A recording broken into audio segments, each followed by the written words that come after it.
wow, I have to say, the Quran is just stunning. Yeah. I mean, the way they use those deep greens and pinks and the floral motifs, it's beautiful. And then they have those geometric patterns, too, and the calligraphy of the Arabic. Right. It's all just so elegant, you know? Like, every little detail, it makes you just, I don't know. It draws you in. Yeah. It draws you in. It makes you feel reverence, you know?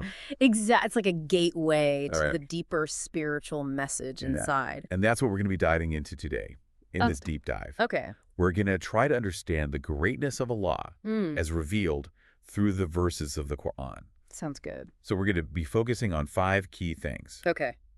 Allah's oneness, His power, His mercy, His role as the creator, and His position as the judge. That's a great roadmap. Yeah, it's a lot. It is. But I think we can cover it all. So let's get started with the cornerstone of the Islamic belief. All right. The oneness of Allah, or Tawheed. Yeah, that resonates throughout the whole Quran. It does. It really does. It's more than just saying Allah is one. Okay. It's about understanding that He's unique. You know, there is nothing, no partners, no equals, and all worship and devotion belong to Him alone. So it's like it permeates every part of a Muslim's life. So it's not just like a theological idea, it's a way of life. Exactly. Oh, yeah. When you understand Tawhid, it changes everything. Wow. Your worldview, your relationship with Allah, your purpose in life. I see. It's powerful. Yeah. And the Quran has some really powerful verses about Tawhid. Like in Surah Al-Ikhlas, it says, say, He is Allah who is one, Allah, the eternal refuge. He neither begets, nor is born, nor is there to Him any equivalent. It's so clear, there's no ambiguity. Like, He's just one. Yes, absolutely singular, eternal, self-sufficient. That's what I find so amazing. Like, it's just so bold about Allah's attributes. It is bold. But it's done in such a way that speaks to you. Right. Yeah, it uses vivid imagery. It does. And metaphors that can understand, it can grasp. Like, think about how it describes Allah's power. Okay. There's that verse in Surah Al-Baqarah. Okay, yeah. It says that mountains, these massive, huge, unyielding structures are like tufts of wool. I know. In the face of Allah's might. It really puts things into perspective. Yeah. Like, we think mountains are strong, and they are. Yeah. To us. But a nothing. Yeah. It shows the scale of His power. It's like, it's trying to wake us up. Yeah. Shake us up and show us how limited we are. Yes, exactly. In our understanding of Allah's power. It's not just about brute force, though. Okay. Allah's power. It's also about His perfect knowledge and control over everything. Wow. Nothing happens without His knowledge and permission. See, that's what's so humbling to me. It's like He's in control. Yeah. Even when things are so chaotic, it's comforting. Yeah. To know that He's in control. And it makes you realize, like, we are just His servants. Yeah. And we have to submit to His will, you know. Absolutely. Like, try to live righteously. It all leads back to that, that understanding. Yeah, and it leads us to another aspect. Yeah. His role as the ultimate judge. Right. And the Quran is very clear about that. It says we're going to be held accountable. On the day of judgment. Yes, for our actions, our intentions, everything, weighed and judged. With perfect justice. Yeah. And knowing that we're accountable. Right. Makes you want to live a good life. It should. It should motivate us to live righteously. To strive. To please Allah. Yeah, to please Allah. To make the most of our time here and prepare for the hereafter. Okay, so the Quran presents Allah as this powerful judge. Yeah. But it also highlights His mercy. His boundless mercy. It's a beautiful balance. It is. He's powerful and just. Right. But also merciful and forgiving. Like, it reminds me of a parent. Oh, yeah. Who disciplines their child. Yes. But it's out of love. Exactly. They want what's best for them. Yeah. And the Quran says that Allah's mercy, it extends to everyone. Wow. But especially to those who believe in Him. Right. Do good deeds and seek forgiveness. So even though the day of judgment might seem kind of intimidating. Yeah. The Quran is also giving us a message of hope. Absolutely. For those who are sincere. It is. It's a reminder. Yeah. That Allah's mercy is always there. Wow. And this idea of mercy, I think is so essential to understanding the nature of Islam. It's not just about fear. It's about love, hope, redemption. It's all connected to the fact that Allah is not just our judge, Mm. but he's also our creator. Yes. The one who brought us into being. And that brings us to another point. Okay. Allah as the creator. Yeah. This just blows me away. Me too. When I read about the creation of the universe in the Quran. It's like poetry. It is. It's beautiful. Woven into the divine word. The way it describes the heavens and the earth, the human body. I guess majestic. It is. It inspires awe. Yeah, there's this one verse in Surah Anbiya. Okay. It says, "Have those who disbelieve not considered that the heavens and the earth were a joined entity, and we separated them and made from water every living thing, then will they not believe?" That's powerful. It is, right? It makes you think about the wonders of creation. It really does. Like it's all pointing to the creator. The scale, the intricacy, it's all working in harmony. It's mind-boggling. It is. And it's all pointing to Allah Yes. as the one creator. As the all-powerful creator. And he doesn't just create. No. He sustains us. He provides for every creature. From the tiniest to the largest. There's that verse in Surah Hud. Okay. It says, "And there is no creature on earth but that upon Allah is its provision, and he knows its dwelling place and its deposit. All is in a clear register." It's comforting Is that to know that. to know that he's always aware of us? He's providing for us. Even when we feel lost? Yeah. It's like, He's guiding us on our journey it's a reminder to trust in Allah. to rely on him. Yeah, to rely on him. That's at the heart Yeah. of being a Muslim. Trust and reliance on Allah. Oh. Okay, so we talked about his oneness, his power, Mm-hmm. his role as the judge, Yeah, his attributes as the creator. a lot. Yeah. What stands out to you the most about Allah's greatness? What resonates with me the most Yeah. is that balance between power and mercy. Yeah. He's so mighty, but so compassionate. Yeah. He's the ruler of everything, Right. but closer to us than our own jugular vein. Wow, it's so profound. It really is. And it's not just an abstract concept. Right. It's something you can feel Yeah. in your own life, You can experience it. in the blessings, Yes. the challenges, Yeah. the guidance in the Quran. It's a continuous journey It is of discovery of understanding Allah. and deepening your relationship with Yeah. him.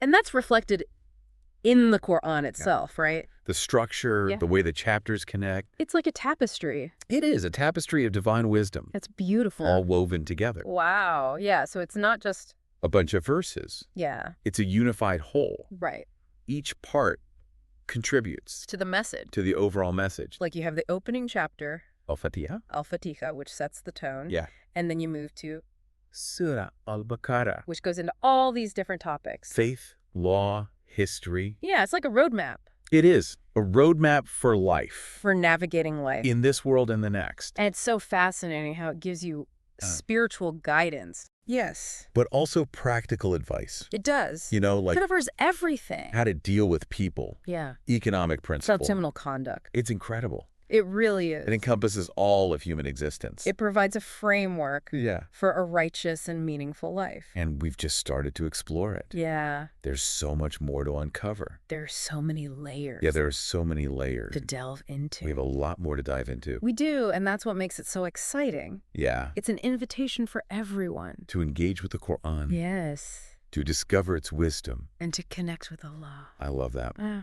All right, let's take a break, and we'll be back in a few minutes to continue our deep dive. Sounds good. You know, what really strikes me is how the Quran not only talks about Allah, but also about us, about humans, you know?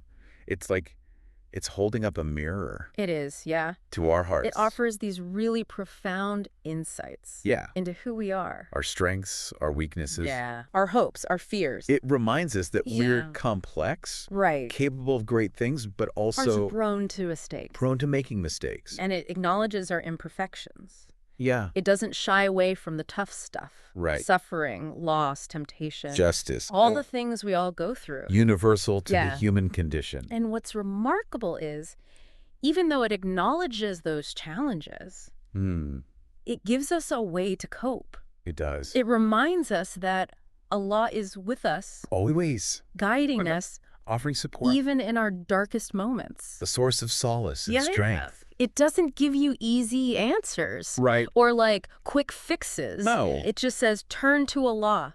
Yeah. Seek his guidance. Rely on his strength. That reliance is key. And you see that. You see that in the stories of all the prophets. Right. The prophets and the righteous people. Facing trials and tribulations. But they always got. Yeah. Strong because of their faith. Because of their faith in Allah. It's inspiring. It is. It's like faith isn't about having a perfect life. No. It's about facing hardship.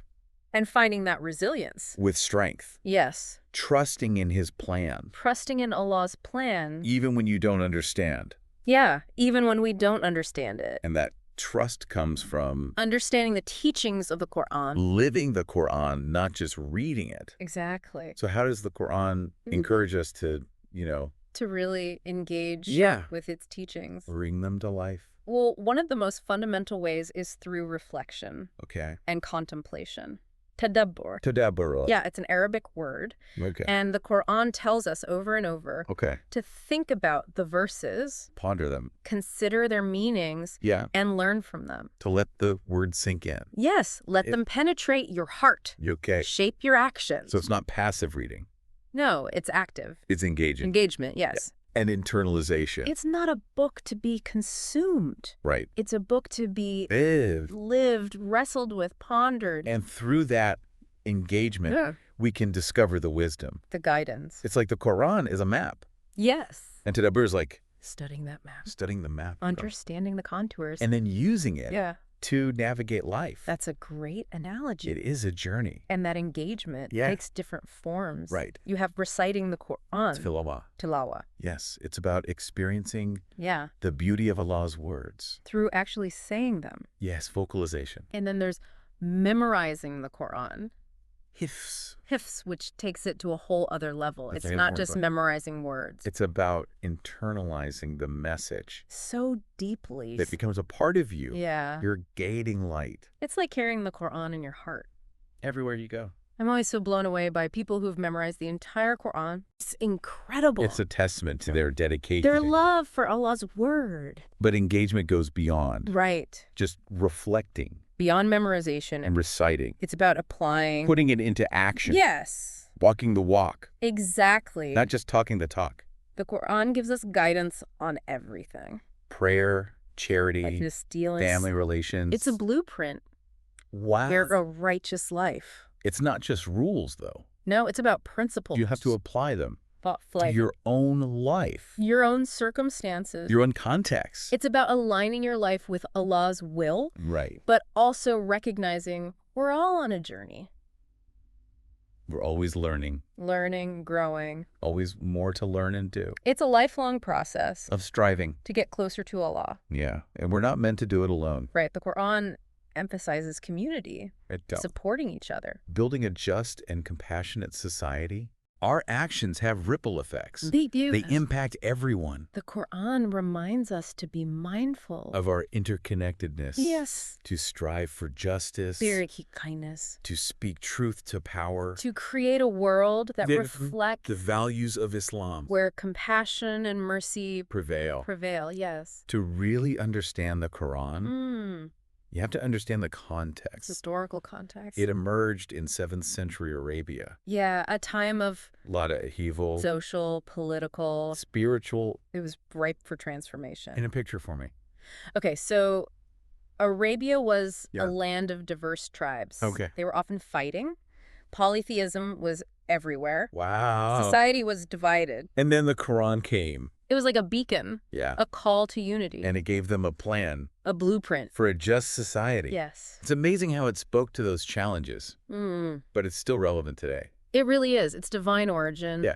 It challenged the norms. The power structures. It advocated for unity. Compassion. Social justice. It condemned practices like female infanticide. Which was unfortunately common. It's hard to imagine. It's tragic, but the Quran, it prohibited it. Every human life has value and dignity. The Quran also addressed economic issues. It did. Fairness in trade. Charity, generosity. So it wasn't just spiritual. No, it was social. And economic. They're all connected. To a faith. Is reflected in how we act. To others. How we shape society. So it was laying the foundation. For a holistic and just society. And that foundation wasn't just theoretical. Right. It was put into practice.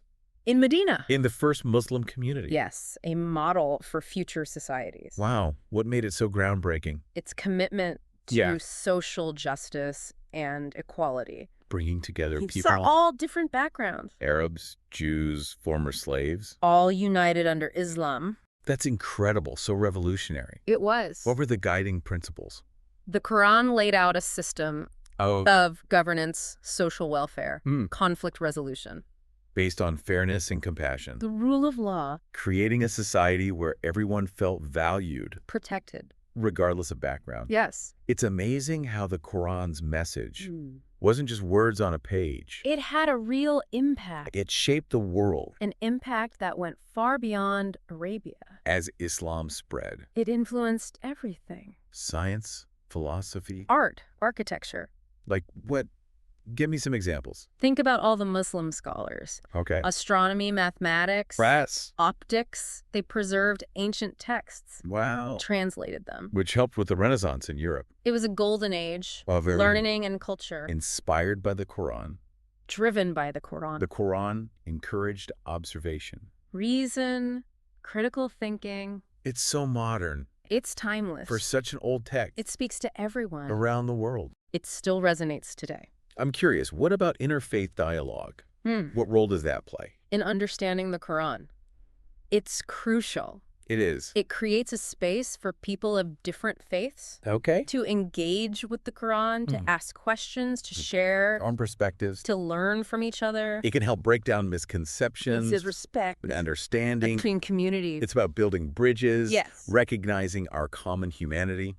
The Quran encourages that dialogue. It does. In Surah Al-Ankabut, it says, and do not argue with the people of the scripture except in a way that is best, except for those who commit injustice among them and say, we believe in that which has been revealed to us and revealed to you, and our God and your God is one, and we are Muslims in submission to him.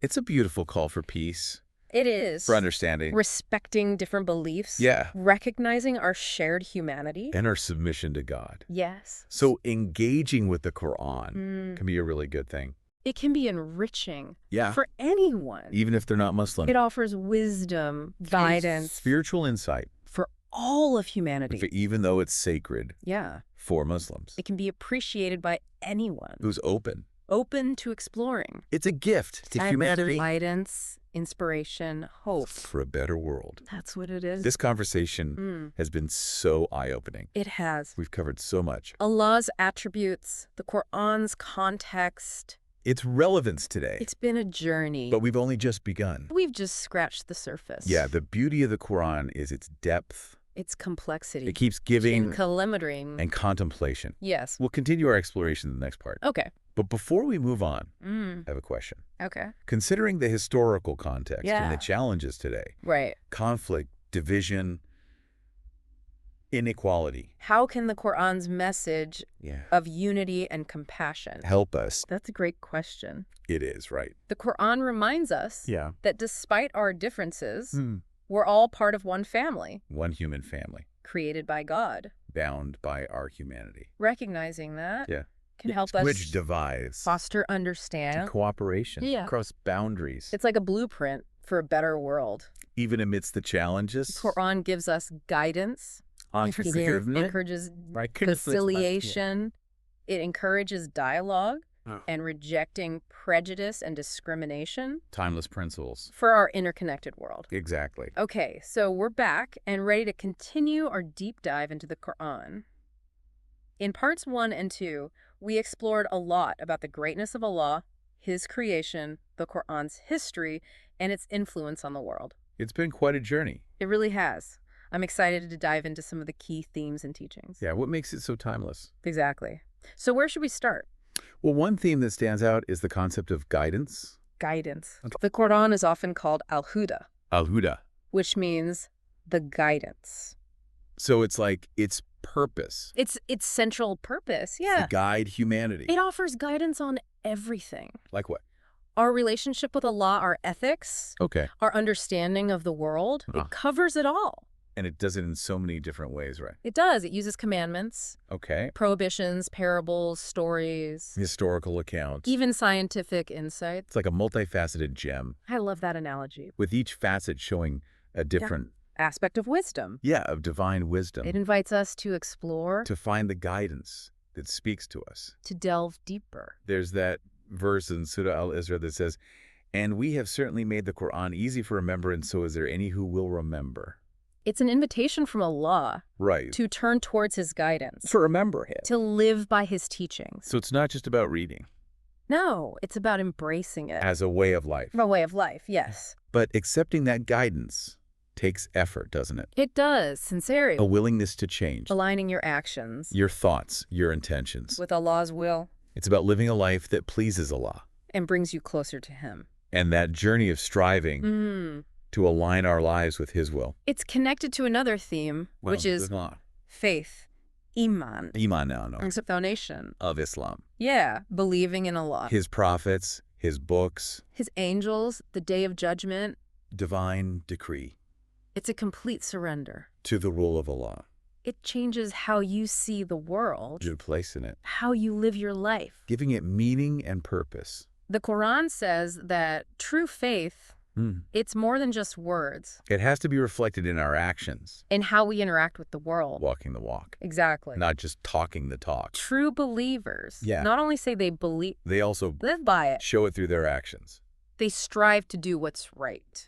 But that striving is a process, right? Yeah, it is an ongoing process. It's not about being perfect. No, it's about constantly To seeking improve, to grow, to overcome our weaknesses to get closer to Allah. every day. And the Quran acknowledges. Our flaws, our mistakes, We all make them. but it also highlights our potential, Our potential for growth, our transformation, through repentance, seeking forgiveness. striving to do better. So we're all a work in progress. Yes, we are, On a journey. with Allah's guidance, and mercy. always there for us. And that journey is easier Hmm. when you have support. Yes, community. The Quran emphasizes that, right? It does, helping each other Working together. to build a good society. So our faith isn't just personal. No, it's social. It impacts others. The Quran calls us to be just, Compassionate. especially to the vulnerable.